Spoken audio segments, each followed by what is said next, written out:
पाकिस्तान में कुछ ना कुछ ऐसा हो जाता है जिसके बाद किसी वज़ीर आला को या वज़ीर आज़म को ये बयान देना पड़ता है, जारी करवाना पड़ता है कि उन्होंने नोटिस ले लिया। लाहौर में भी आज कुछ ऐसे हुआ, एक अफसोसनाक वाक़या काना में, जिसमें जिसमें 14 बच्चे उस हादसे की नज़र हो गए और काफ़ी ज़्यादा ज़ख्मी है। 35 के करीब बच्चों का एक ट्यूशन सेंटर था जिसकी TR की छत है जो गिर गई है। लेकिन अफसोसनाक पहलू यह है कि ये हादसा कहीं ना कहीं मुल्क के किसी कोने या गोशे में होता है तो उसके बाद हम इस तरह की खबरें करके और उससे आगे बढ़ जाते हैं। आम तौर पर तरीक़ाकार ये होना चाहिए कि हर सूबे की सतह के ऊपर लाखों की तादाद में सरकारी मुलाजमीन है, ये AC और DC ऑफिस का इतना बड़ा नेटवर्क है। आपको स्कूल ऑडिट करना पड़ता है और उसको एक जियो मैपिंग करते हैं कि किस जगह पर कौन सा स्कूल है, कितने बच्चे हैं और उस स्कूल की हालत क्या है। कई स्कूल हैं उनकी दीवारें नहीं हैं, कईयों में टॉयलेट्स नहीं हैं, कईयों में लाइट नहीं होती। अगर आपके पास प्रॉपर उसकी जियो मैपिंग की हो और उसका स्कूल ऑडिट आप करें हर 2 साल 3 साल के बाद, तो इस तरह के इशूज़ जैसे इस तरह का हादसा हुआ है जिसमें 35 बच्चे पढ़ रहे थे और छत गिर गई, TR की छत, ये हादसा कहीं पे भी हो सकता है।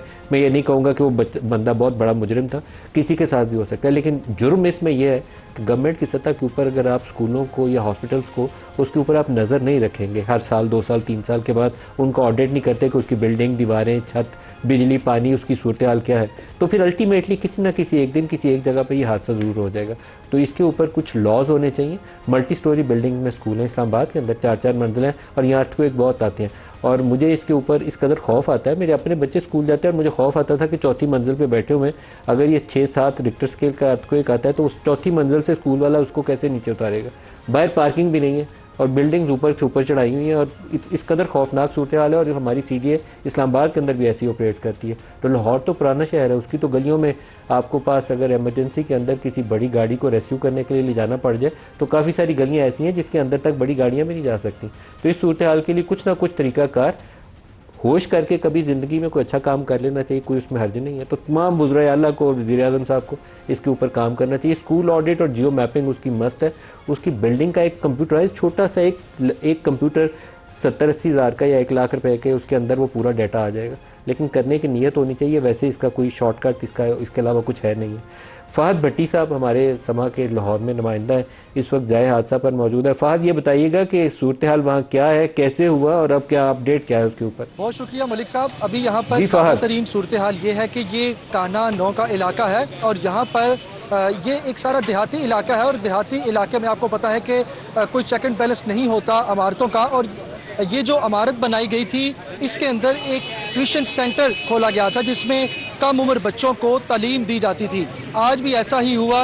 वक्त के मुताबिक बच्चे 3 बजे के बाद जो है वो अपने ट्यूशन सेंटर पहुंचे और ट्यूशन सेंटर में उन्होंने पढ़ना शुरू कर दिया। जो एक खातून टीचर जो है उनको बच्चों को पढ़ाती थी। 35 के करीब बच्चे थे जो उस ट्यूशन सेंटर में मौजूद थे। मैं उस जायबा कुआं पर ही मौजूद हूँ और इस जायबा कुआं पर अभी ये सूरत हाल है कि यहाँ पर इलाका मकीन जो है वो बड़ी तादाद में जमा है, पुलिस की भारी नफरी यहाँ पर जमा है। जब ये वाक़या हुआ 4:30 का वक्त था, पूरी की पूरी बिल्डिंग जो है वो कोलैप्स हो गई। 1 मंजिला ये बिल्डिंग है।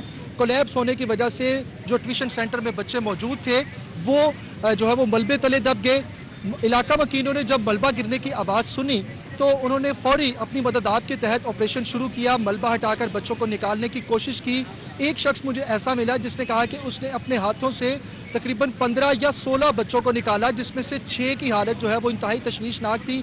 वो बिल्कुल उसे बेहोश दिखाई दे रहे थे। उसके अलावा जो बाकी हैं वो भी नीम बेहोशी की हालत में थे। इब्तिदाई तौर पर ये जो बताया जा रहा है रेस्क्यू 1122 की जानिब से और पुलिस की जानिब से कि इस वाक़े में, इस अफसोसनाक वाक़े में 14 बच्चे जाँ बहक हुए हैं, जबकि अभी तक जो बताया जा रहा है 6 से 8 बच्चे ऐसे हैं जो शदीद ज़ख्मी हैं, जिनमें एक खातून टीचर भी शामिल है जो इस ट्यूशन सेंटर को चलाती थी।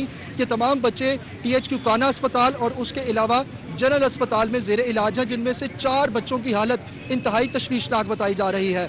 पुलिस के आला अफसरान ने जायबा कुआं का दौरा जी फ़हद, बहुत शुक्रिया आपका।